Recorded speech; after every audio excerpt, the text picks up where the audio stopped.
Hello वेंशन and इजहन lover, welcome back to our channel. तो गाइज, आज हम अपॉइंटेड टू सर्व यू का नेक्स्ट पार्ट देखने वाले हैं। लास्ट पार्ट में हमने देखा जहन और ईबो के बीच में छोटी सी नोकझोंक हो जाती है और उसी लड़ाई से सैड होकर ईबो घर आ जाता है। लुलु ईबो की सैडनेस को नोटिस कर लेती है। तो चलो गाइस, इसके आगे क्या होगा आज हम इस पार्ट में जानेंगे। आई होप आपको आज का पार्ट अच्छा लगेगा। दूसरी तरफ जहन अपनी क्लास में था। चेंग और यूबिन ने उससे कोई भी सवाल नहीं पूछा। जहन ईबो के साथ उस छोटी सी लड़ाई के कारण काफी चिंतित दिख रहा था। अपनी क्लास खत्म करने के बाद जहन वहां गया जहां ईबो कुछ देर पहले खड़ा था। जहन ने थोड़ी देर तक चारों ओर देखा और ईबो के आने का इंतजार किया, लेकिन ईबो उसे कहीं पर भी नहीं मिला। अपना सिर नीचे करके जहन लाइब्रेरी में चला गया और सनसेट होने तक वहाँ स्टडी की, लेकिन वो स्टडी में कंसंट्रेट नहीं कर पा रहा था क्योंकि उसके मन में केवल उसकी पति की उदास एक्सप्रेशन थी। जो शब्द उसने उससे कहे थे उसके लिए जहन बहुत दोषी महसूस कर रहा था। जहन ने अपनी किताबें अपने बैग में रख ली और अपनी बैग अपनी पीठ पर रख कर वो लाइब्रेरी से बाहर निकल रहा था। तभी उसकी मुलाकात ले जैंग से हुई, जिसने उसे नाराज होकर देखा, जैसे वो उसका इंतजार कर रहा हो। जैंग, मुझे तुमसे बात करनी है, ले जैंग ने कहा। ले जैंग, तुम किस बारे में बात करना चाहते हो? और वैसे भी मेरे पास अब टाइम नहीं है, जैंग ने कहा। जैंग, आपने उस लड़के से शादी क्यों की? मुझे नहीं पता था, लेकिन मैंने सुना है कि तुम एक ओमेगा हो। तो क्या इसीलिए मैं तुम्हारे फेरोमोन्स को महसूस नहीं कर पाता क्योंकि उस आदमी ने तुम्हें बाइट किया है? जैंग, क्या वो आदमी आपका नियत पर्सन है? ले जैंग ने पूछा। आप इतने सारे सवाल क्यों पूछ रहे हैं? वैसे भी मेरे किसी भी मामले का आपसे कोई भी लेना देना नहीं है, तो इसीलिए बस इससे दूर रहो।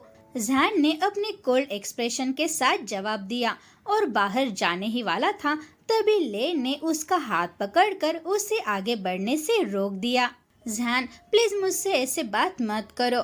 मैं तुम्हें बहुत पसंद करता हूँ और ये बात तुम्हें भी पता है, और फिर भी तुम मुझे अवॉइड करते हो। मैं तुम्हें वो सब कुछ दे सकता हूँ जो तुम्हें चाहिए। मेरे पास पैसा है, मेरे साथ तुम्हें कभी भी किसी चीज की कमी नहीं होगी। उस आदमी के पास एक हैंडसम चेहरे के अलावा कुछ भी नहीं है, इसीलिए जैंग, तुम्हें मेरे साथ रहना चाहिए। मैं तुम्हें वो सब कुछ देने के लिए कैपेबल हूँ जो भी तुम्हें चाहिए, ले जैंग ने कहा। इससे पहले कि ले जैंग और कुछ कह पाता, जैंग ने उसकी पकड़ से अपना हाथ फ्री किया और उसका हाथ दूसरी तरफ फेंक दिया।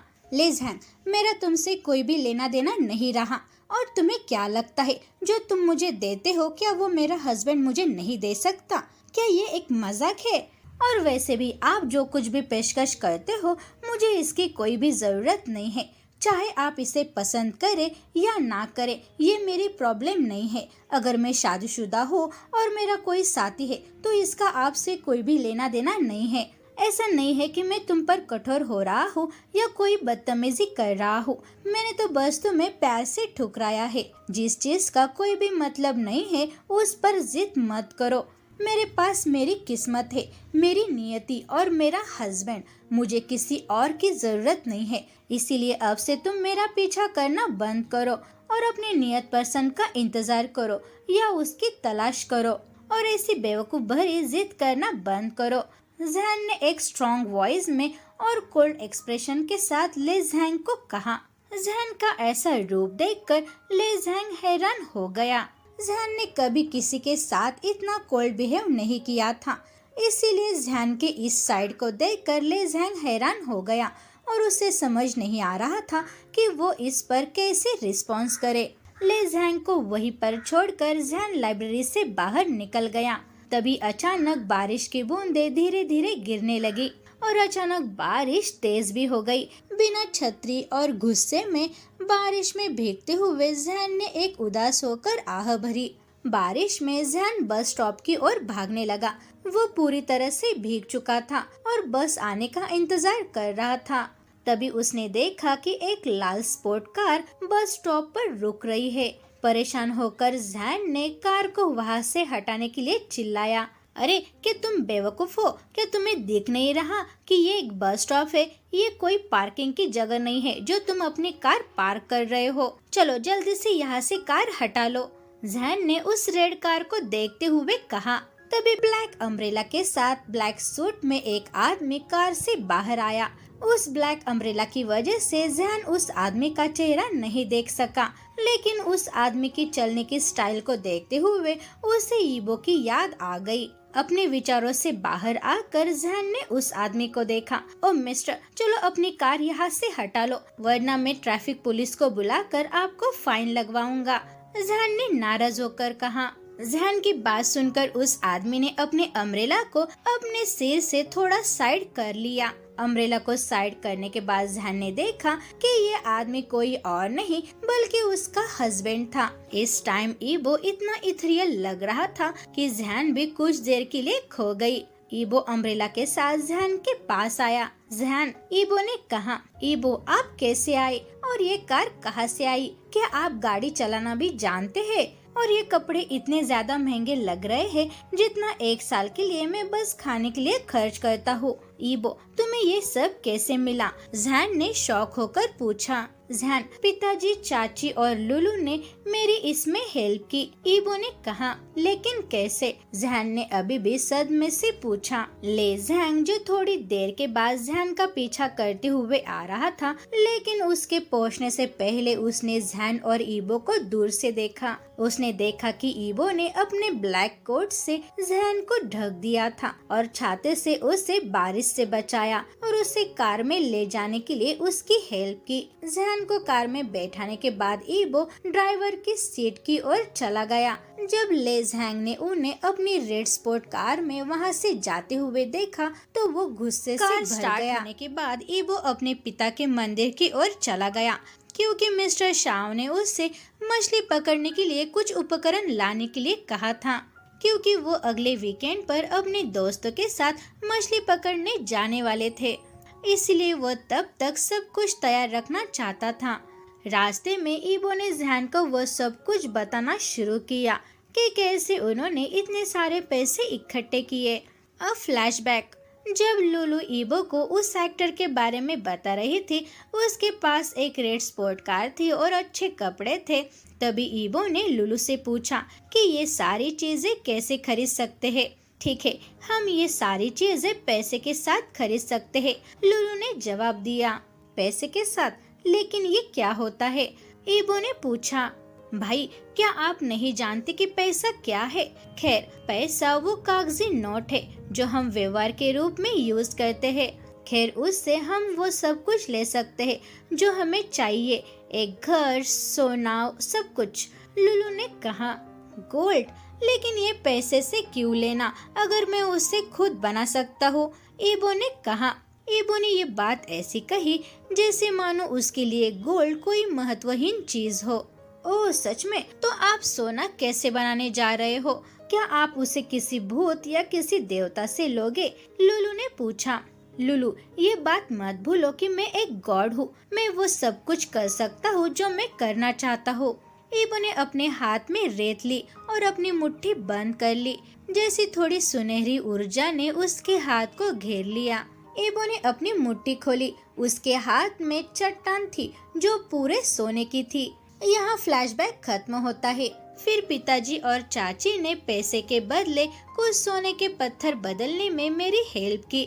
फिर उन्होंने मुझे फर्जी आईडी भी दिलवाई ताकि मैं गाड़ी चला सकूं, ईबो ने बताया। लेकिन क्या आपने वो सब कुछ दोपहर में किया? फिर आपने इतनी जल्दी कार चलाना कैसे सीखा? जैन ने पूछा। जैन, मैं कोई भी चीज जल्दी सीख जाता हूँ। मुझे केवल उन्हें एक बार देखना होता है कि चीजें कैसे काम करती है और उसके बाद मैं पूरी तरह से सीख जाता हूँ। लेकिन मुझे लगता है कि कार रखना बेकार है। अगर मैं खुद को टेलीपोर्ट कर सकता हूँ, मुझे इसका कोई भी उपयोग नहीं दिख रहा, ईबो ने सड़क से दूर देखे बिना कहा।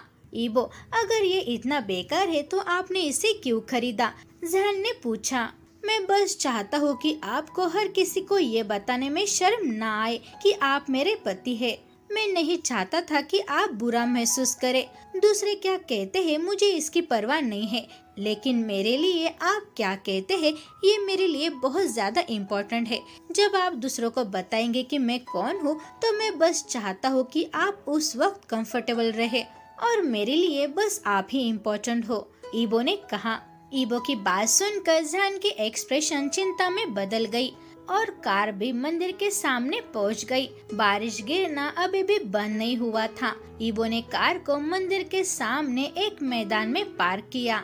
ईबो, आई एम सॉरी, मुझे ये बातें इतनी भी सीरियस नहीं लेनी चाहिए थी। अब मुझे कोई फर्क नहीं पड़ता कि कौन हमारे बारे में क्या कहता है। अगर वे लोग हमारे बारे में जानते भी है तो ये मेरे लिए ठीक है, लेकिन इसके बारे में मैंने दोपहर को आपसे बुरा कहा, इसके लिए मुझे माफ करो। जहन ने अपना सिर नीचे करते हुए कहा। जहन की हरकत देखकर ईबो थोड़ा सा मुस्कुराया। जहन, चिंता मत करो, वैसे भी अगर मैं यहाँ रहने वाला हूँ तो मुझे हर किसी की तरह एक पहचान बनानी होगी। ये बात कुछ ऐसी है जो मुझे उनकी तरह ही करनी चाहिए। जहन, क्या आपको ठंड लग रही है? क्या आप चाहते हैं कि मैं आपको घर ले जाऊं? अगर आप ऐसे ही रहेंगे तो आपको सर्दी लग सकती है। ईबो ने जहन के हाथ पकड़ते हुए कहा। अभी नहीं, थोड़ी देर के लिए यही रहना ठीक है। मैं तुम्हारे साथ अकेला रहना चाहता हूँ, जहन ने अपने रेड चिक्स के साथ जवाब दिया। जहन, मैं भी यही चाहता हूँ कि हम दोनों कुछ समय अकेले स्पेंड करें, ईबो ने जवाब दिया और जहन का हाथ करीब लाकर उस पर किस किया। ईबो, क्या मैं तुम्हें किस कर सकता हूँ? जहन ने शर्म से अपना चेहरा लाल करके पूछा। ईबो ने अपना जवाब देते हुए मुस्कुराया। जहन, ये कोई ऐसी बात नहीं है जिससे आपको मेरी परमिशन की जरूरत है, आप जब चाहे इसे कर सकते हैं। ईबो ने उनकी बीच की दूरी को कम कर दी और हड़बड़ी में उसके पास आकर अपनी लिप्स से उसके लिप्स को लॉक कर दिया। उनके बॉडी में गर्मी बढ़ने लगी कि इसके बीच में मौन दबी रह गई। ईबो ने धीरे धीरे जहन के शर्ट के बटन खोले। जहन ने अपनी बाहों को ईबो के गर्दन के चारों ओर डाल दिया, जिससे ये केस और भी डीप होने लगा। धीरे धीरे उनकी ऑक्सीजन खत्म हो गई और इसीलिए वो धीरे धीरे अलग हो गए। उन्हें महसूस हुआ कि उनकी थकी हुई सांसें उनके लिप्स पर टकरा रही है। उन्होंने एक पल के लिए एक दूसरे की ओर देखा। उनके चेहरे शर्म से लाल हो गए। उनकी आंखों से हल्की सी चमक निकल रही थी, जिसे वे केवल तभी महसूस कर सकते थे जब वे एक दूसरे के सामने थे। फिर उन दोनों का कार में ही हॉट सेशन शुरू हुआ। उस कार में ही उनकी डेली नाइट एक्टिविटी हो गई। उसके बाद जहान इतना थक गया था कि वो ईबो की बाहों में सो गया। ईबो जो उसे देख रहा था। ईबो उसकी बगल में सो रही ब्यूटी को पैर से देख रहा था। अपने कपड़े पहनने के बाद उसने केयरफुली जहान को भी कपड़े पहना दिए। कपड़े पहनाने के बाद वो बाहर देखकर मुस्कुराया। ऐसा लगता है कि ये कार इतनी भी बेकार नहीं थी। फाइनली इस कार का यूज तो हुआ, ईबो ने बाहर देखते हुए कहा। जब ले जैंग घर पहुंचा तो उसने अपने पिता को पियानो पर धीमी धुन बजाते हुए देखा। वो एक पल के लिए धुन सुनते हुए वही खड़ा रहा। धुन बजाने के बाद उसके पिता ने उसकी ओर देखा और पूछा, क्या हुआ बेटा, तुम परेशान क्यों लग रहे हो? क्या तुम्हारे साथ सब कुछ ठीक है? ले जैंग के पिता ने उससे पूछा। पिताजी, मुझे पता है कि आप बहुत स्पेशल हो, आप अपनी पावर से मेरी हेल्प कर सकते हैं, ले जैंग ने कहा। पिताजी, मैं चाहता हूँ कि आप मुझे अपनी पावर्स को यूज करने दे, ले जैंग ने कहा। बेटा, क्या आप अपनी पावर्स को अभी चाहते हैं? मैंने तो हमेशा इस बात पर जोर दिया है कि आप अपनी पावर्स को कंट्रोल करें, लेकिन आप ही है जो इसे छिपाने पर अड़े हुए थे। तुम ही इस बात को छिपाना चाहते थे कि तुम एक गॉड हो और तुमने खुद को इंसानों के बीच में रहने के लिए इस बात को छुपाया, ले जैंग के पापा ने कहा। मैं वो सब कुछ करूँगा पिताजी जो आप मुझसे करवाना चाहते हैं, लेकिन मैं अभी एक इंसान अपने पास रखना चाहता हूँ, ले जैंग ने कहा। बेटा, बस इतनी सी बात, बस जाओ और उस इंसान को ले आओ, प्रॉब्लम क्या है? ले के पिता ने बिना किसी चिंता के कहा। पिताजी, ऐसा लगता है कि उसकी एक नियति है और उन दोनों ने एक दूसरे को मार्क भी किया है। मैं चाहता हूँ कि आप उन दोनों के बीच नियति के बंधन को नष्ट करने में मेरी हेल्प करें। प्लीज पिताजी मेरी इसमें हेल्प करो, मुझे पता है कि आप मेरे लिए ऐसा कर सकते हैं। ले झैंग ने कहा। अपने बेटे को रिक्वेस्ट करते देखकर वो आदमी मुस्कुराया, जैसे कि वह अपने बेटे की रिक्वेस्ट को सुनकर मजा ले रहा हो।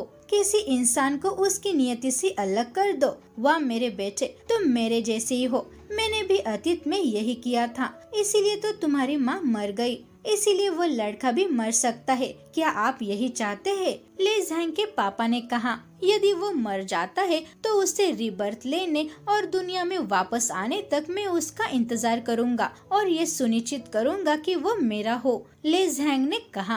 अपने बेटे की बात सुनकर वो आदमी मुस्कुराया। तुम सच में मेरे बेटे हो, पूरे के पूरे मेरे जैसे। ठीक है, मैं तुम्हारी इसमें हेल्प करूंगा, लेकिन उसके बाद तुम्हें इंसानों से जुड़ना बंद करना होगा। ले झैंग के पापा ने कहा। पिताजी, अगर आपने मेरे लिए ऐसा किया तो मुझे इंसानों की दुनिया में और कुछ भी नहीं चाहिए। ले ने अपने पिता के सामने झुकते हुए प्राउड से कहा। तो गाइज, आपको क्या लगता है ले झैंग और उसके पिता रियल में कौन है? अगर वे गॉड है तो गुस्से में ना होकर इंसानों के बीच में क्या कर रहे हैं? क्या वे दोनों अपने गलत इरादे में कामयाब होंगे? ये तो हम आने वाले कुछ पार्ट्स में जान जाएंगे। तो गाइज, मिलते हैं अगले पार्ट में, तब तक take care and bye bye.